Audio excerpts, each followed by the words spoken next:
Bismillahirrahmanirrahim. Alhamdulillahirabbil alamin wassalatu wassalamu ala asyrafil anbiya'i wal mursalin wa ala alihi wa sahbihi wa man tabi'ahum bi ihsanin ila yaumiddin.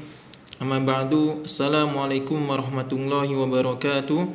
Ikhwan dan akhwat, guru bintang pelajar yang semoga Allah rahmati kita semua dimanapun kita berada. Kita berada di pekan pertama di bulan Juli ini, yang mana kegiatan pembelajaran sudah dimulai, yang sifatnya adalah kebanyakan online, dan kita masih menyisipkan di kegiatan pembelajaran ini modul tentang pembinaan akhlak bagi siswa dan siswi kita.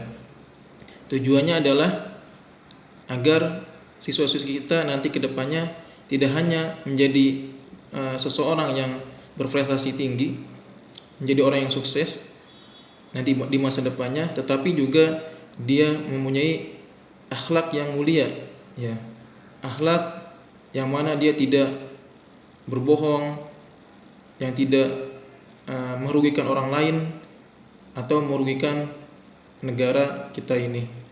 Maka dari itu tetaplah para ikhwan dan akhwat kita berdakwah di ranah pendidikan ini, yaitu untuk membina siswa dan siswi kita dalam akhlaknya. Mudah-mudahan siswa-siswi kita menjadi seorang yang bermanfaat untuk negara dan juga untuk umat Islam di Indonesia ini.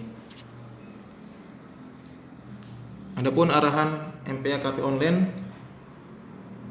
yang pertama adalah setiap guru BP memiliki kewajiban menyampaikan MPA pada KP online dan waktu penyampaian yang fleksibel. Jadi tetap guru wajib untuk menyampaikan MPA ini maksimal 10 menit. Ya, dan waktunya fleksibel, terserah mau di awal waktu, di tengah-tengah atau di akhir waktu, ya.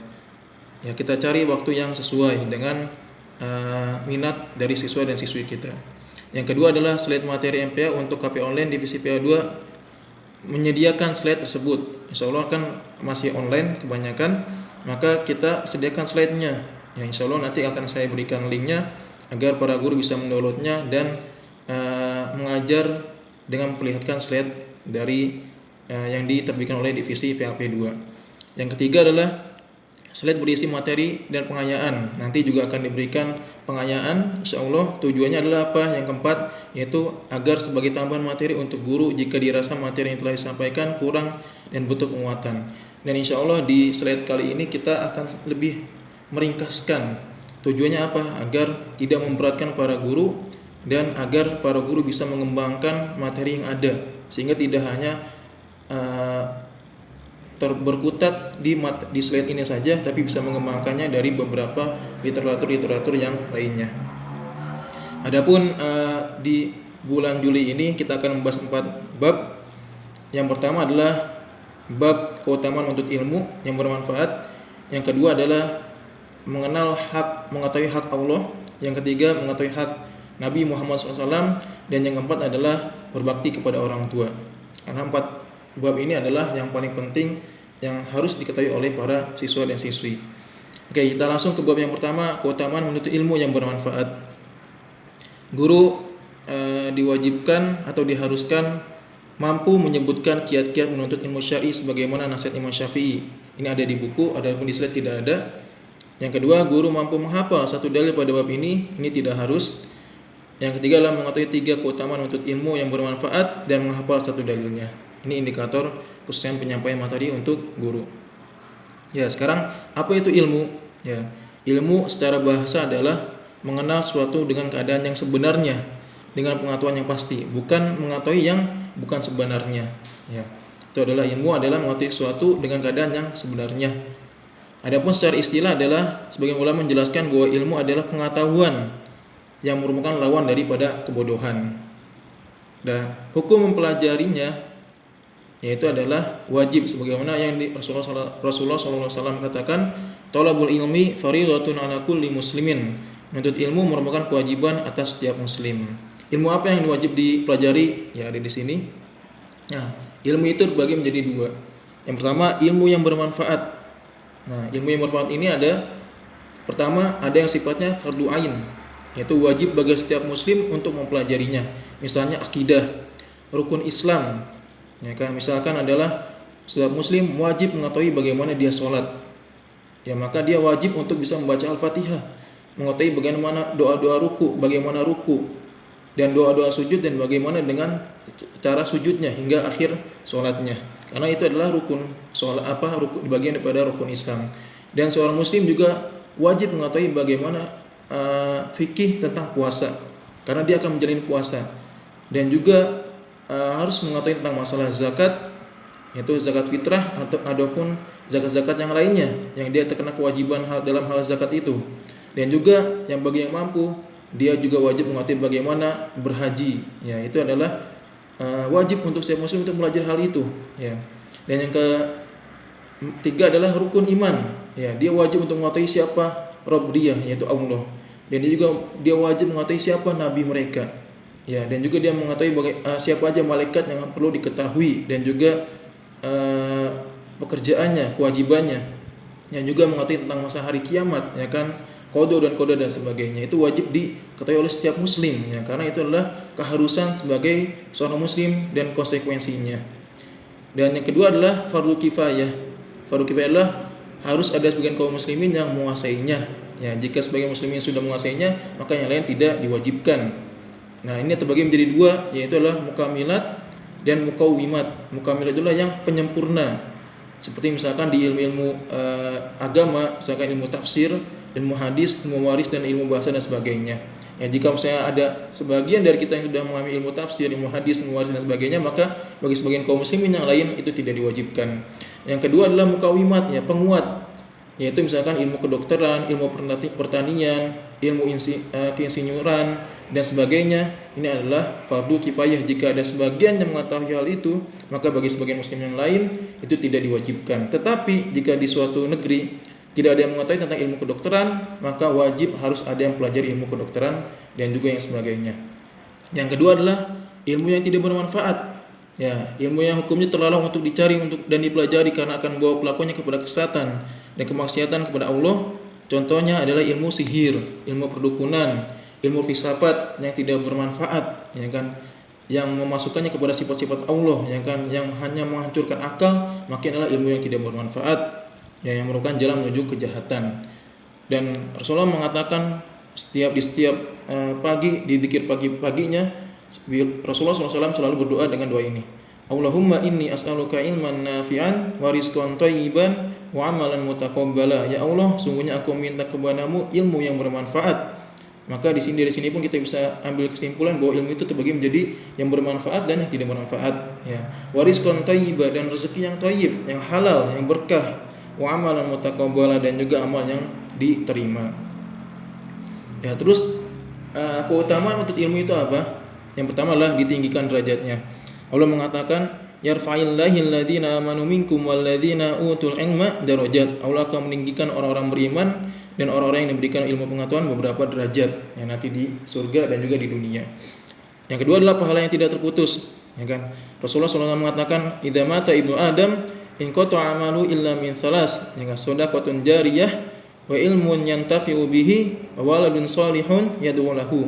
Apabila seorang manusia meninggal dunia, maka amalnya terputus kecuali 3 hal, yaitu sedekah jariyah, ya, dan yang kedua adalah ilmu yang bermanfaat dan anak soleh yang mendoakannya. Dan inilah ilmu yang bermanfaat, itu akan bermanfaat sampai dia meninggal sekalipun. Yang ketiga adalah dimudahkan menuju surga dan didoakan kepada kebaikan dan ampunan oleh penduduk langit dan bumi, sebagaimana yang Rasulullah katakan, man salaka tariqan yabtaghi fi ilman sahalallahu lahu tariqan ilal jannah wa innal malaikata la tad'u ajnihataha li talibil ilmi ridwan bima yasna wa innal alam la yastaghfiru lahu min fisman fis samawati wa man fil ard hatta al-hitan fil ma. Rasul mengatakan, barang siapa yang menempuh suatu jalan untuk menuntut ilmu agama, maka Allah akan memudahkan jalannya menuju surga.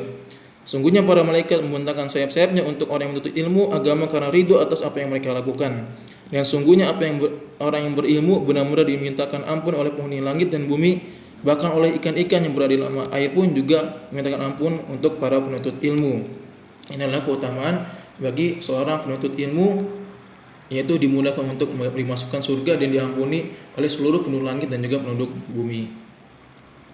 Lalu di sini adalah ada diskusi ya kan, sebagaimana yang telah kita ada pelatihan tentang masalah MPA, bahwa dalam mengajar MPA ini itu sesuai dengan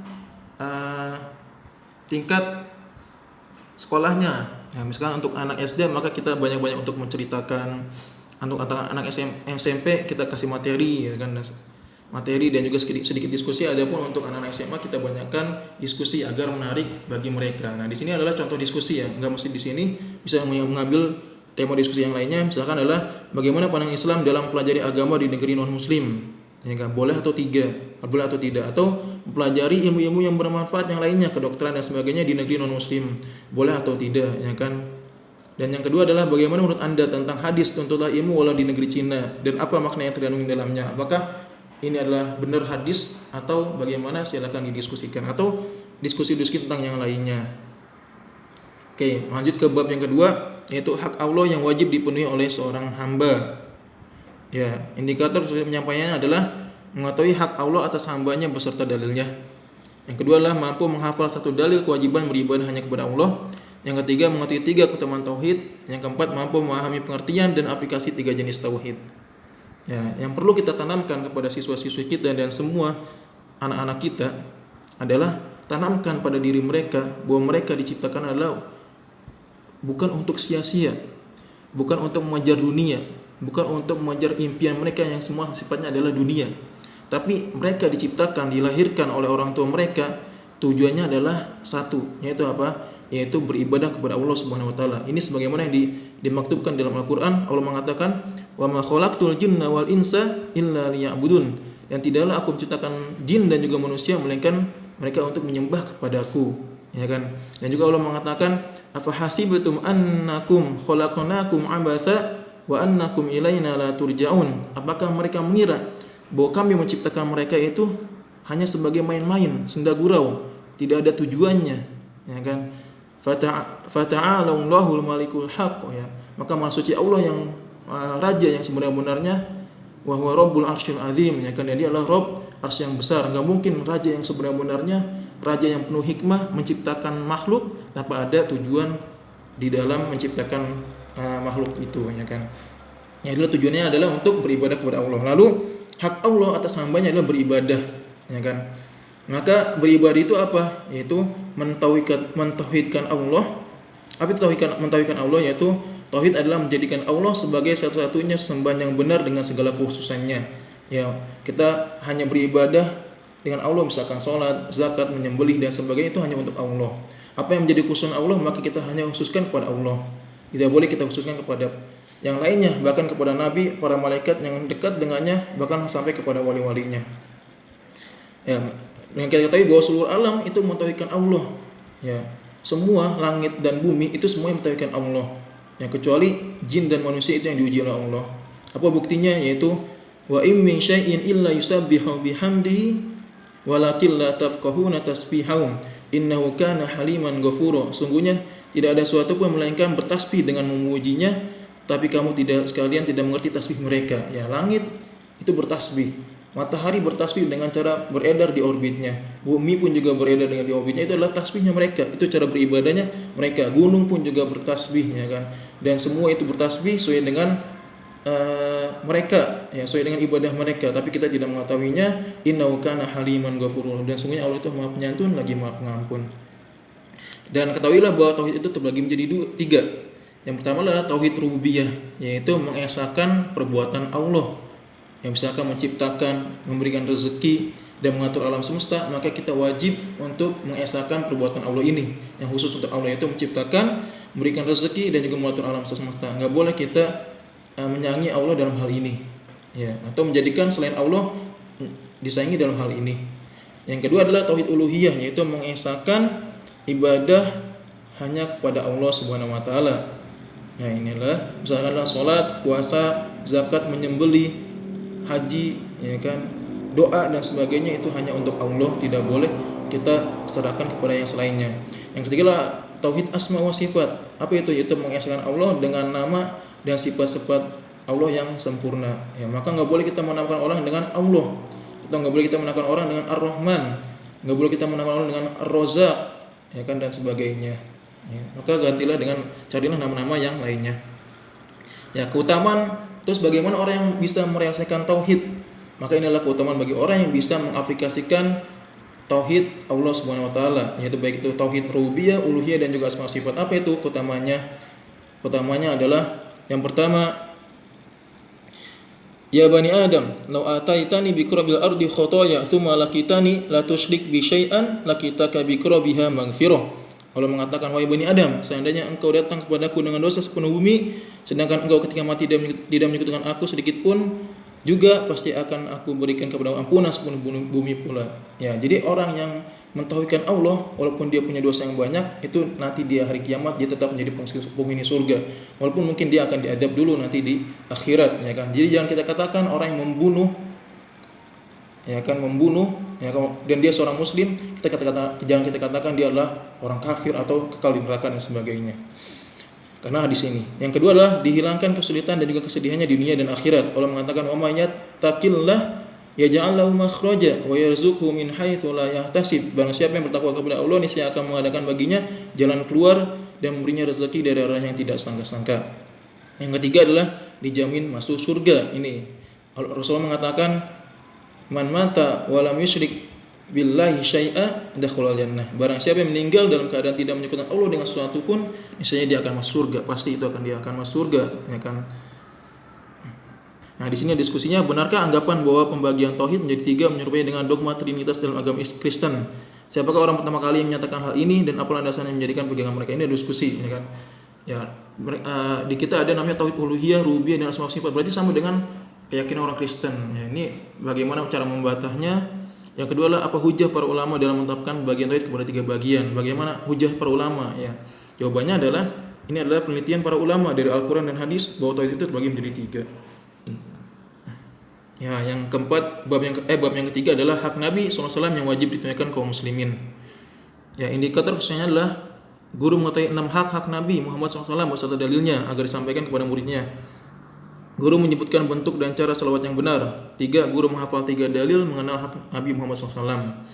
Ya, konsekuensi cinta kepada Rasulullah SAW itu minimal adalah 6 hal. Yang pertama adalah mengimani Nabi Muhammad SAW dan apa saja yang beliau diutus dengannya. Membenarkan apa yang beliau sampaikan, menjadikan beliau teladan dalam semua urusan, beribadah sesuai dengan apa yang beliau syariatkan, mencintai beliau melebihi cinta kepada keluarga, orang tua dan seluruh manusia, bersalawat kepada Nabi Muhammad SAW. Ya, kita akan jelaskan beserta dalilnya di sini satu persatu. Yang pertama, konsekuensi kita mencintai Muhammad adalah yang pertama adalah mengimani Nabi Muhammad SAW dan apa saja yang beliau diutus dengannya.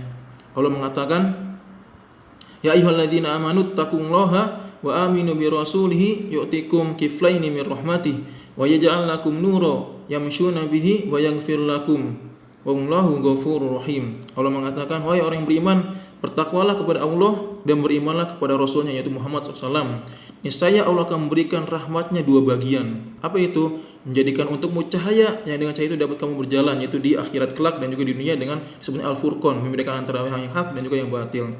Dan dia akan mengampuni kamu yang kedua. Ya, dan Allah itu sungguhnya Maha Pengampun lagi Maha Penyayang. Yang kedua adalah setelah mengimani Nabi Muhammad SAW, kita membenarkan apa yang beliau sampaikan semuanya. Ya, berkaitan dengan masalah berita pada zaman dahulu, ya, akan datang dan juga di zaman sekarang, itu harus kita benarkan. Ya, Allah mengatakan, wa may yantiqu 'anil hawa in huwa illa wahyu yuha. Allah mengatakan tidaklah dia menunjukkan suatu dari hawa nafsunya, melainkan tidak lain adalah wahyu yang diwahyukan kepadanya. Yang ketiga adalah setelah kita membenarkan, kita menjadikan beliau sebagai teladan kita dalam semua urusan kita di kehidupan kita, dari segi pakaian kita, beribadahnya dan juga semuanya kita mencoba untuk mentauladini beliau sallallahu alaihi wasallam. Allah mengatakan,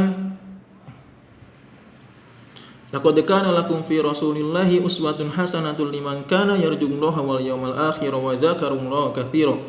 Allah mengatakan, sungguhnya telah ada pada diri Rasulullah itu suri teladan yang baik bagimu. Bagi siapa? Bagi yang mengharap rahmat Allah, yaitu surganya dan hari kiamat, dan dia seorang yang banyak berzikir kepada Allah Subhanahu wa taala. Dan yang keempat adalah menjadikan beliau sebagai teladan, lalu kita beribadah sesuai dengan apa yang beliau syariatkan. Salatnya, zakatnya, semuanya kita sesuai dengan apa yang beliau syariatkan. Itu dalam hadisnya sallallahu alaihi wasallam. Allah mengatakan, Qul in kuntum tuhibbunallaha fattabi'uni yuhibbukumullah wa yaghfir lakum dzunubakum. Wallahu ghafurur rahim. Ya, Allah mengatakan, katakanlah wahai Muhammad kepada orang penduduk Mekah, jika engkau benar-benar mencintai Allah, maka ikutilah aku. Niscaya Allah akan mengasihi kalian dan mengampuni dosa-dosa kalian. Sungguhnya Allah itu Maha Pengampun lagi Maha Penyayang. Lalu konsekuensinya yang kelima, mencintai beliau melebihi cinta kepada keluarga, orang tua dan seluruh manusia. Rasulullah bersabda, la yu'minu ahadukum hatta akuna ahabba ilaikum min walidihi wa waladihi wan nasi ajma'in. Tidaklah beriman seorang di kalian sehingga aku lebih dicintai, melebihkan cintanya kepada orang tua, anaknya dan juga seluruh manusia. Dan juga Allah mengatakan, qul in kuntum qul in kana aba'ukum wa abna'ukum wa ikhwanukum wa azwajukum wa ashiratukum wa amwalun iqtaraftumuha wa tijaratun takhshawna kasadaha wa masakin tardawnaha ahabba ilaikum minallahi wa rasulihi wa jihadin fi sabilihi fatarabbasu hatta ya'tiyallahu bi amri. Katakanlah wahai Muhammad, jika engkau lebih mencintai bapak-bapak kalian, anak-anak kalian, saudara kalian, istri-istri kalian dan keluarga kalian, lalu yang keenam adalah lebih mencintai harta kalian yang kau cari dan perdagangan kalian yang kalian takut kerugiannya, dan yang kedelapan adalah kalian lebih mencintai rumah-rumah kalian yang kau ridhoi daripada rasa cinta kalian kepada Allah, Rasulnya dan jihad kepada Allah, maka tunggulah apa? Wallahu la yahdil qaumal fasiqin. Sesungguhnya Allah tidak akan memberikan petunjuk kepada orang fasik. Ya, jadi orang yang menyintai Rasul, Allah, Rasul dan juga jihad melebihinya daripada yang lainnya, maka dia disebut orang yang fasik. Nah, lalu bersalawat kepada Nabi Muhammad SAW. Bagaimana salawat yang benar? Ya, Imam Nawawi berkata, hendaknya orang yang menuliskan kata-kata sallallahu alaihi wasallam itu secara sempurna, jangan diringkas, misalkan SWT ya dan sebagainya, itu tidak dibenarkan. Ya, ketika menyebutkan nama Nabi Muhammad SAW dengan menyingkatnya dan tidak pula mencukupkan diri pada salah satunya.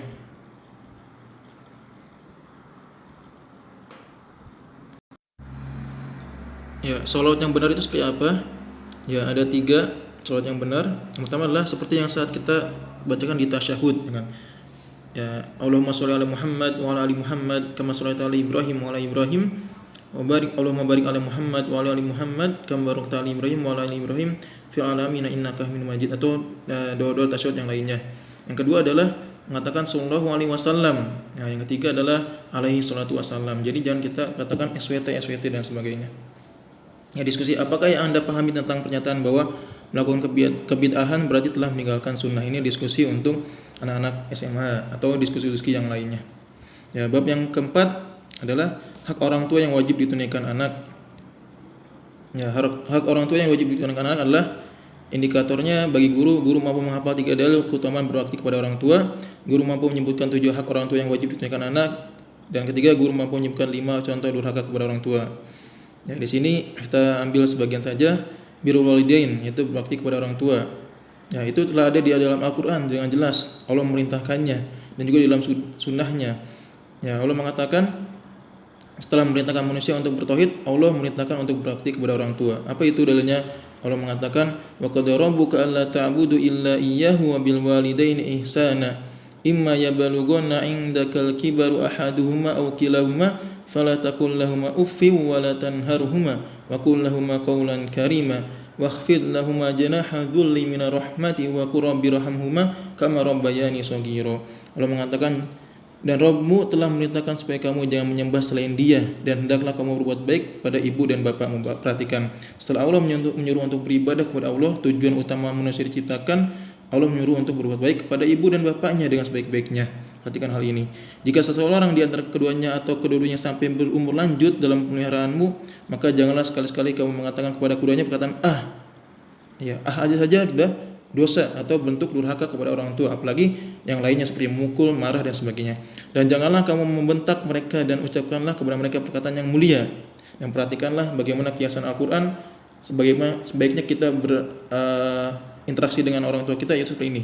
Dan rendahkanlah dirimu, yaitu rendahkanlah sayapmu, ya. Itulah kiasan, maksudnya rendahkan dirimu dengan serendah-rendahnya terhadap mereka berdua dengan penuh kesayangan, dan ucapkanlah, wahai Rabbku, kasihanilah mereka keduanya sebagaimana mereka berdua telah mendidik aku dan mengasihi aku waktu-waktu kecil. Ini adalah dalil dari Al-Quran.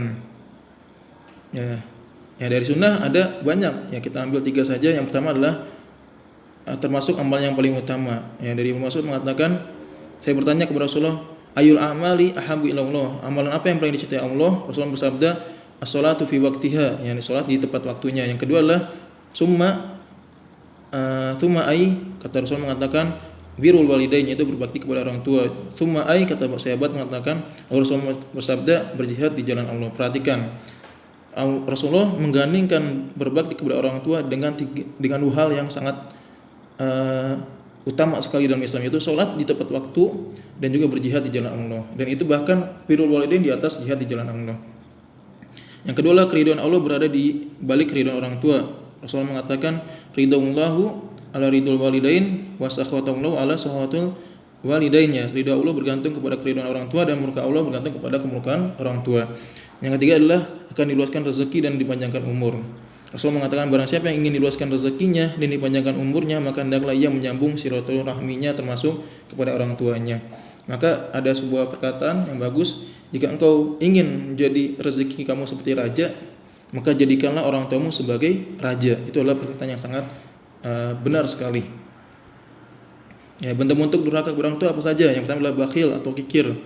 Ya, pelit terhadap orang tua, tidak mengurus orang tuanya pada saat sudah tua, bahkan lebih mementingkan yang lain daripada mengurus orang tuanya. Menimbulkan gangguan terhadap orang tua, baik berupa perkataan ataupun perbuatan yang membuat orang tua sedih atau sakit hati. Ya, maka aneh sekali jika ada orang yang sampai di berita hingga melaporkan orang tuanya atau ibunya ke polisi. Itu sangat benar-benar durhaka sekali kepada orang tua. Dia menginginkan orang tuanya, ibunya melahirkan dia sewaktu kecil itu masuk penjara, dan itu naudzubillah min dzalik.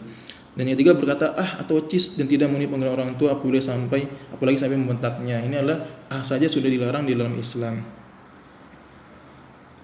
Ya, di antara hak orang tua yang wajib tunaikan anak, ya ada banyak sekali. Contohnya adalah bergaul bersamanya dengan cara yang baik dan berkata lemah lembut, tidak merasa kesal dan sakit hati kepada orang tua, tidak mengeraskan suara atau memotong pembicaraannya, tidak berdebat dengannya dan tidak berdusta kepadanya. Berterima kasih dan mendoakan kebaikan untuk keduanya saat mereka hidup ataupun setelah keduanya wafat, mendahulukan dan mengutamakan bakti kepada ibu, segera memenuhi keinginan dan permintaan keduanya, merawat dan menjaga keduanya khususnya ketika keduanya telah lanjut usia. Ini adalah pada saat dia masih hidup, ya kan. Pada saat sudah meninggal kita bisa mensedekahkan atas nama orang tua kita, ya kan, mendoakannya yang paling penting, minta istighfar kepada orang tua kita, ya kan. Itu semua adalah bentuk berbakti kepada orang tua pada saat sudah meninggal, yaitu dengan cara memberikan sedekah, berkurban untuk nama orang tua, menghajikan orang tua yang belum haji dan sebagainya. Ya, hak ibu lebih besar daripada hak ayah. Jadi ibu itu lebih besar haknya daripada ayah. Sebagaimana Rasulullah katakan, ya, ja'a rajulun Rasulullah, telah datang kepada Rasulullah seorang laki-laki, ya, dan dia berkata, ya Rasulullah, man hakun nasi bi husni sahabati, ya Rasulullah, siapakah orang yang paling utama untuk saya berbakti kepadanya? Maka Rasulullah mengatakan, ummuk, itu ibu kamu. Qala tsumma man, terus siapa lagi Rasulullah? Ummuk, ibu kamu lagi. Qala tsumma man, qala ummuk, lalu ibu kamu lagi. Yang ketiga, qala tsumma man, qala abuka, lalu ayah kamu. Ini adalah bukti bahwa ibu itu lebih utama kita mulia baktikan daripada ayah kita, ya kan. Ini bukti bahwa perempuan itu di dalam Islam sangat mulia dibandingkan di agama-agama yang lainnya. Diskusi, bolehkah seorang anak durhaka kepada orang tuanya karena mereka melantarkannya, ya, pada saat dia masih kecil dia dilantarkan orang tuanya. Bagaimana, apakah dia boleh untuk membalasnya atau bagaimana diskusinya. Yang kedua, jika terjadi perselisihan antara ibu dan ayah dalam kehidupan rumah tangga, apa sikap kita dan siapa yang lebih diutamakan untuk kita bela? Ini adalah diskusi untuk anak-anak SMA. Ya, orang mukmin yang paling sempurna imannya adalah yang paling baik akhlaknya. Dalam hadis di atas disebutkan tentang iman dan akhlak, apa kaitan di antara keduanya? Ini adalah diskusi, silakan diskusikan kepada anak SMA atau yang diskusi yang lainnya. Ya, cukup, syukuran wajazakallahu khairan katsiran. Ini adalah MPA kita di bulan ini. Mudah-mudahan para guru bisa menyampaikan kepada siswa dan siswi kita dalam bentuk dakwah kita dalam bidang pendidikan, dan mudah-mudahan siswa-siswi kita menjadi orang yang berakhlak mulia. Amin ya rabbal alamin. Assalamualaikum warahmatullahi wabarakatuh.